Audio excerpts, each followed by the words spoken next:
An energy expert and economist is in the studios to look at the issues, and from Port Harcourt to have Gills, the President Petroleum Products Retail Outlets Owners Association of Nigeria, also joining us.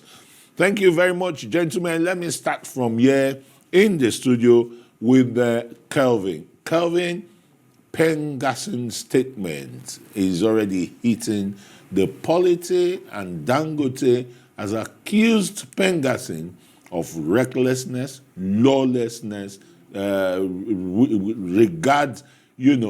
not have regards to constituted authority. What are your thoughts here?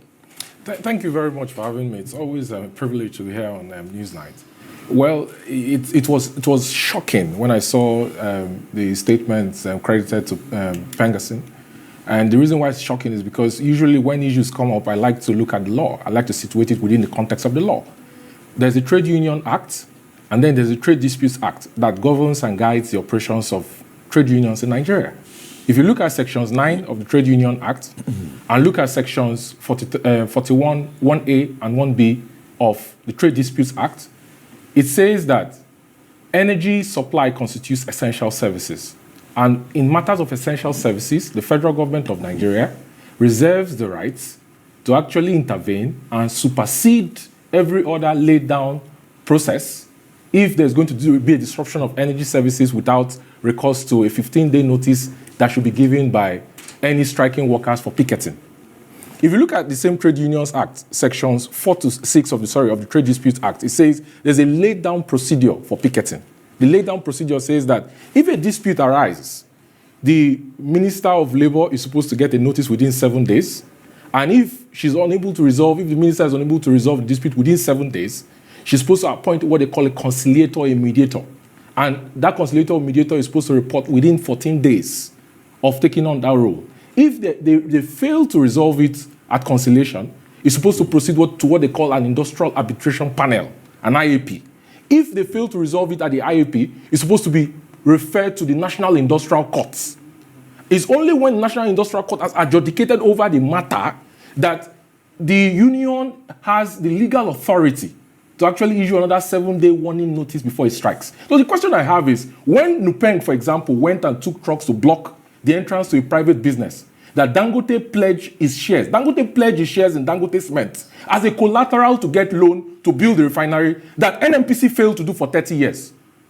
When they went to put trucks at its refinery gates to block the entrance and exit for crude oil to come in or products to go out, did they follow this process? No. Are they threatening Nigeria's national security? Yes. The question I should ask, sir, what is the DSS and NIA doing about it? What's the DIA doing about it? Because any threat to essential services like energy supply and security is a threat to Nigeria's national security. We'll come back to that, Kelvin. Let's go to Port Harcourt, where Gills, the chairman or president of Petroleum Retail Outlets, is. Thank you for joining us. Why has Pengassen Nupeng become such a cankerworm in Nigeria's energy security? Why would they arbitrarily ask their members to shut or not supply a private concern, crude oil and gas? Taking the law too far? Good evening, Nigerians. Your question is, why has Nupeng and Pengassen taken laws into their hands? Listen to your guest in the studio, and I'm happy that we have laws that guide Nigeria and Nigerians also, and which means that every one of us is not above the law. So when anyone ultraverse, any other Nigerian can act in similar way, waiting for the same action. In PETROAN, we have asked for the government's intervention in all of this. And this is almost like 2 months our advocacy on this subject has been on. Our position is simple.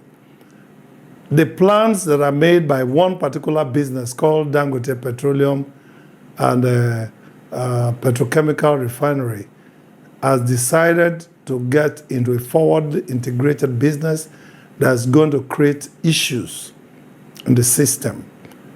And to our vindication, we can see the events playing out all by Dangote to be able to,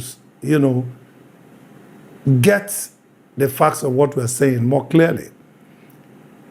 I do not think that Nupeng and Pengassin are overacting themselves.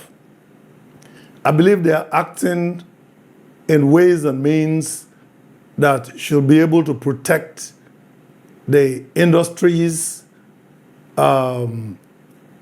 civil union. I believe that what my colleague there has reeled out clearly states the law.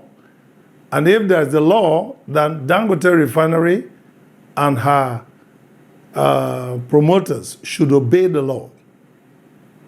The law simply says that there's going to be protection for workers. And if the unions are working on that, I think that in your program tonight, Nupeng and Pengassin should have been here to answer for themselves.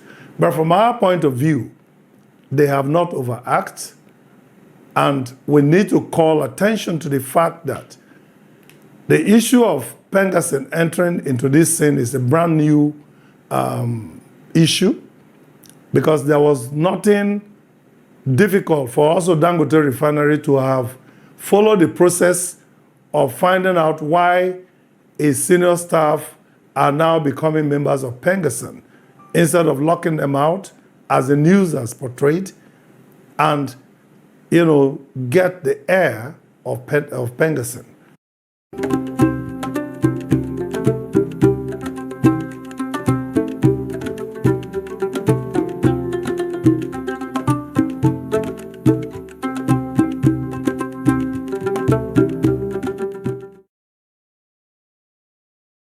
So Pengassin is only reacting to protecting their staff, Harry, their members. If you say Pengassin is reacting to the development in Dangote's refinery, a private entity which has decided to reorganize its company, what is the business of Pengassin here? Is that how unionism is supposed, to be, carried out?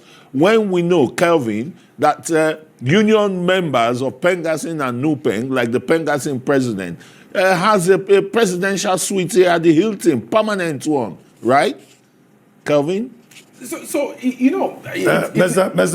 Godo, please hold on. Let me answer this. I've thrown this question to Kelvin. Let him speak, please. It's interesting because if you go back in time, you see that even Bayo Ojulari, the new GCU of NNPC, has had Pengassin threaten him to shut down NNPC because of reorganization of the entity. So are we going to say that Bayo is paying workers at NNPC low wages because he came in and said we need to restructure the human resources of NNPC to be able to achieve the KPIs that the president has set for him? Dangote is reorganizing the organization. It's his company.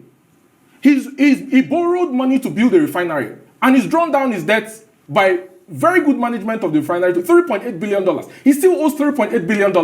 It's a private business. He has a right to hire and fire, and he has followed the Trade Union Act, Sections 9, 1 and 2. He's followed the ILO Convention, 87, the ILO Convention, 97 on collective bargaining and the freedom of joining unions. His position has always been consistent.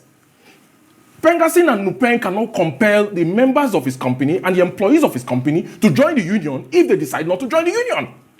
So this desperation by Pengassin and Nupeng to have them join their union, if they say they don't want to join their union, is fishy. And it shows clearly that Pengassin and Nupeng are proxies for the marketers who realize that the game is up and that the market is transiting to a new era of refining. So this talk about forward integration, Dangote is going into distribution, has been illegal. It doesn't hold water. Because the CNG trucks he brought into Nigeria, 4,000 trucks, first batch, is energy compliant, it emits less carbon, right? It's efficient to transport. It saves about 40% of transportation costs because it uses compressed natural gas. Each of those trucks has saying, and Nupeng is paying their drivers. So I don't understand the argument of Pengas, and it's completely out of place. It's completely out of place for Pengasyn to order for its members to shut down the valves of 5 to 6 different companies that supply gas to Dangote urea plants that at full capacity utilization brings in $2.2 billion in export earnings for Nigeria and has helped Nigeria to improve its balance of payment position and also expand its GDP. Dangote has been consequential to the expansion of Nigeria's GDP from $188 billion to $253 billion in the last 1 year. In the last 1 year that the refinery has been operational, you've not had anything like strike, you've not had anything like fuel queues, you've not had anything like sabotage. We've been witnesses to bad petrol being imported into Nigeria. NMDPRA as a regulator, as stated in the PIA, does not even have something as common as a lab to test for gasoline testing standards to ensure that the products that are brought into Nigeria aligns with the PIA on sulfur, on distillation, on density, on flash point, on cloud points. So what are we talking about? What are the likely fallout of the directives of Pengasyn on the entire energy sector, particularly if you underscore it or you try to reconcile it with NEPA 11? That's almost 40 years ago during the Babangida administration when they shut down the entire then NEPA facilities and the whole nation was plunged into darkness. Look, the implication of this, the Dangote produces 44 million of liters of PMS on a daily basis, which is higher than Nigeria's actual daily consumption, because I don't believe the 49.6 million liters that NMDPRA claims that Nigeria consumes, if it doesn't have empirical evidence or framework to show, right? It produces about 26 million liters of diesel. It does about 14 million liters of Jet A1. In the last 3 weeks, Dangote, for the first time in the history of Nigeria, as a country, exported refined petroleum products of 36 ppm sulfur to the United States of America. Dangote is one of the biggest suppliers of Jet A1 to Europe today. So if you stop the supply of crude that he buys in US dollar, by the way, Dangote pays $3.50 premium to buy Nigerian grade crude. For Bonga crude that he buys, for example, he pays a premium of $3.50 because NUPRC boss, he was here earlier on the show and he was talking about domestic crude supply obligations and Naira-based crude swap. Dangote is not getting crude allocation in Naira. Okay? He pays a premium to buy Nigerian crude because the operators give the crude to third-party traders to sell to him. So if you stop the supply of crude, what's going to happen is that he's going to have to reorganize and go to the export to the foreign exchange market, to the foreign markets to buy crude into Nigeria, for which he spends $9 million every month for shipping costs alone, and the cost of payments to MPA and IMASA to import crude into Nigeria, which means that the FX that he sells from exporting things like petrol, Jet A1, diesel, carbon black, residual fuel oil, polypropylene crystals, urea, he uses that same FX, most of it, to buy crude back to Nigeria. It's an anomaly that after 57 years of Nigeria having an oil and gas industry, in 2025, Dangote is having to import 10 million barrels of crude oil monthly and then export the refined petroleum products because there's been a constituted gang up against him. And then marketers are importing substandard petroleum products into Nigeria and then exporting Nigerian crude abroad. Nigeria is a case of, if they tell you Nigeria and you understand it the first time, they didn't explain it well to you. It doesn't make any sense. And I don't know what the president is doing. Why the Minister of Finance, the Minister of Petroleum, right, Mr. President has not made any comments on this, because this is a threat to Nigeria's national security. Okay, let's go back to Port Harcourt now. You were going to respond, to the excesses ruled out by Kelvin and the squandernemia that the executives of Pengasyn and Nupeng are known for. Well, first of all, thank you for having me, but I think you need to be, I do know that Arise is a first-class news media that's developing across the globe. And I think it's very important that when you give your platform to any one person to speak, that they are speaking what is true and what will be reflective of Arise News's, reputation. Harry, you have the platform, so you give your own considered opinion. You have the platform already. Excuse me, sir. Yeah. No, I'm going to talk, but I just need us to be able to understand exactly where we're going, because it's not enough to speak a lot of English. It will be very good to get facts that will be able to help us. Now, let us take the issues at stake. Nupeng and Pengasyn have capacity, knowledge, and ability to speak for themselves. And so, in my capacity as national president of PETROAN, I will not be speaking to defend any of these organizations because they know exactly what is the issue. But from our perspective, because we are the last mile in the industry, we are the ones that will deliver petroleum product refined to the market woman, to you, the journalists, to the executives, to the judiciary, and to everyone. So I want to thank Mr. Kumalafe for the interventionist and realistic advice he has given to industry players. I also want to appreciate Rep. Ogochinri, who has also called for valuable restraints in ensuring that matters are effectively resolved. That is the position of PETROAN. These conversations we're having should not be one of I say, she say, act, not act. We have rules in this business. And if you are only speaking from the point of reading analysis of what the law says in PIA or what you find from AI, it will be difficult for you to understand exactly the reality. The reality here is that there is an attempt by a corporate organization to consolidate the power of refining, storing, distributing, and eventually owning retail outlets. And that will be so much power consolidated in the hand of one company that will now even answer to the question of energy security. And energy is a major issue, even in times of war. Mr. Gilly Harris, Dangote has no plans to own retail stations. Yes. He has no plans to own retail stations. He's in the ministry, he said he's in the ministry. He has no plans to own retail stations. I'm not addressing you, Mr. Kelvin. Mr. Kelvin, I'm not addressing you. You don't own a station. I don't know if you have any facility that will be working in the downstream. But you are speaking on behalf of a refiner. So focus on your PR job, and then let us get Mr. Gilly Harris, you were the same person that said that Port Harcourt refinery was selling PMS to Nigerians. Remember, you were the same person. You were on record. Arise TV can play a record Kevin, of your please, interview. I'm not where addressing you claim you, please. that Port Harcourt refinery was working and was producing.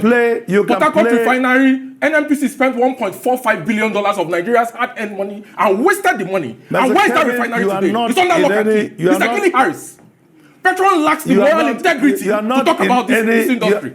And you're talking about laws. Excuse me, any Kevin, law that is not situated between the PIA, it's not law that should be obeyed by the players in the industry, because the government is the one that makes the law. It's not PETROAN that makes the law.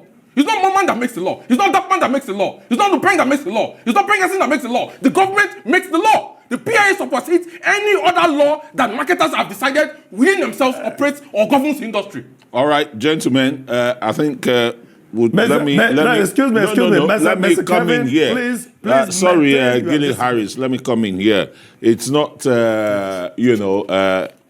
we shouldn't come to fisticuff here. It's to exchange ideas so that those in authority and the people on the street will understand. But my question is, why is the Nigerian government selling crude oil to Dangote through third parties and thereby increasing the cost of production? And sometimes we'll have, a yo-yo pricing situation. Today is up, today is down, because of the vagaries of dollars in the international markets. Harry? Is that question for me or for somebody else? No, it's for you, Harry. Okay, please. Go Thank on, you so much. answer the question. Now let's. Yeah, there is no time, to my knowledge, in the last few days, in the last few weeks, that the government of the Federal Republic of Nigeria, led by the President, Bola Ahmed Tinubu, has decided not to sell crude oil to any refinery in Nigeria. I have asked the question, and we do not just base our interventions on just hearsays or suppositions. They're empirical, and we have values to be able to make Nigeria a better place. There is no time the government has made that decision, to my knowledge. And I have asked questions, and there was no positive response to that. The government has never at any time in the last few days said, to my knowledge, that crude oil is no longer going to be sold. So, but getting back to the old question that I was answering, it's very important that we understand that the industry is willing to be very supportive to Dangote refineries. And we want to do that with a simple collaborative method of stakeholders working with Dangote. Whether they are Meman or Dapman or Nupeng or Nogasa or Pengasin or NATO or PETROAN, we are willing to work with Dangote to ensure that he is successful. All right, thank you very much, Gilly Harris. Kelvin, maybe you're going to take the final shots here. I remember sometime during the Yar'Adua administration, or before the coming of Yar'Adua administration, the refineries were actually sold to two private concerns in Nigeria, Dangote and I think Otedola and the rest. But shortly after, that decision was reversed. Has that been a big shortfall in the oil industry development in this country? Okay, very good question you asked, and quickly. Now, launching and scaling your coaching business is not a rocket science at all. Why? Because AI agent.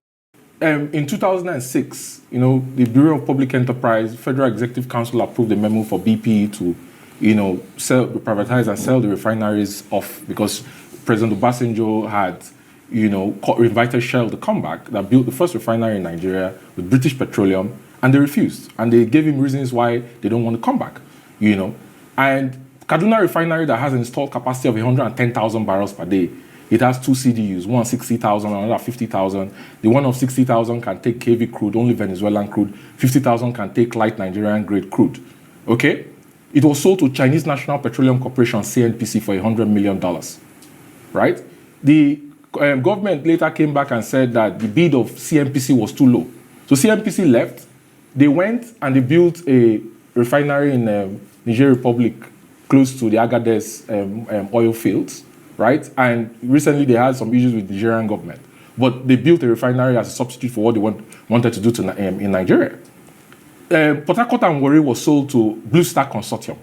And that was reversed because Nupeng and Pengasin went to late President Umaru Musa Yar'Adua, God bless his soul, and told him that in the interest of national security and that he should not sell it to a private entity, the government should keep it. Well, since that time until now, they've spent $18 billion in maintenance of those refineries, and none of them are working. They're under lock and key. What they were doing in November and December last year, January, they claimed was working. The show they put on, party they put on, and deceived Mr. President, right, was them blending naphtha condensates with C5 resins.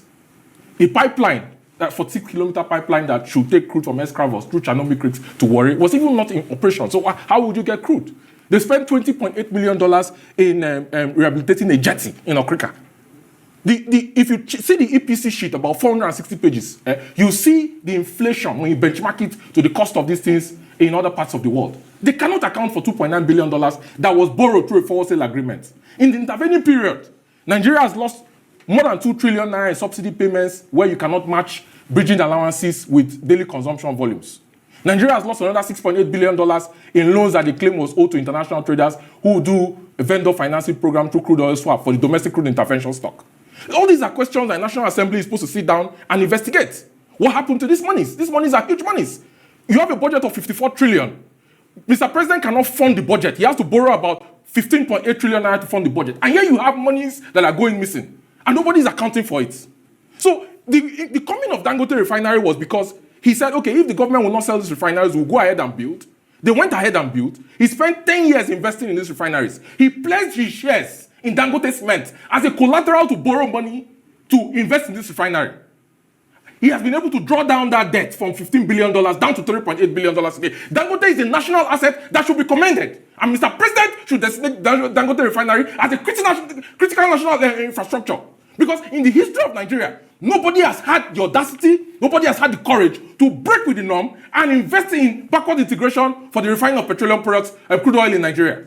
Thank you very much, Kelvin.